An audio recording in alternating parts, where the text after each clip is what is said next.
Eto, Sir Rich, ang aso ni Sir DJ. Ito na si Tyson, tinitraining kanina nakita ko kay Sir Bogs. Ayan o, poging Belgian Malinois. Puppy pa lang siguro to, mga 4 months. 5? 5 months. 5 months, tama. So, ito po ay pinapatrain po sa amin for basic obedience, tama ba? Basic obedience lang? Crash course. Crash course on basic obedience. So 2 weeks lang dito si Tyson pala. Tapos ang kasama niya dito na aso naman ni Sir Rich ay si Shara. Oo, si Shara nandyan sa baba. Nasa baba. Oo, ayan. So si Tyson muna ang tinitrain, mamaya si Shara. Ayan, ang may hawak sa kanya, ating head trainer, Sir Bogs. Ayan, galing si Sir Bogs sa baba naman, nag-video ng mga dogs doon na available na hinahanap ng British na naghahanap ng protection dog sa atin.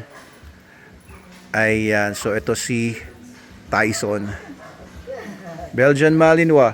So if you're interested in our training programs, guys, if you're interested in whatever we're doing here dito sa Manalo K9, pasyal po kayo dito sa Manalo Resort Hotel sa Sitio Tutulo, Barangay Mahabang Parang, Binangonan, Rizal. And you can also PM us or comment below para po kami po ay kukontak sa inyo. Nice. Good chickens. Ayan. So kung meron kayong dogs na medyo may problema, alam niyo yung mga ganito kasi mga puppies, pag lumaki po yan at hindi niyo po pinatrain, maaaring maging liability lang sa inyo, makakagat ng tao or masyadong hindi niyo makontrol. Ikukulong niyo na lang yan, kawawa din yung aso, nakakulong na lang sa labas. Sa isang maliit na kulungan. Yun ang karamihan nakikita po namin, no, sa mga nakikita ko po ay bumibili ng mga ganitong klaseng mga aso na sobrang high drive or sobrang laki, pag lumaki, aggressive, ay kawawa yung aso kung hindi naintindihan ng owner kung anong dapat nilang gawin. Kaya magpa-train po kayo sa amin. Ayan, tulungan po namin kayo or pag-aralan nyo kung paano mag-training. At may enjoy niyo po yung mga ganitong aso. Kasi yung mga ganitong aso, kaya po sila hyper. Ay talaga namang matatalino po kasi sila.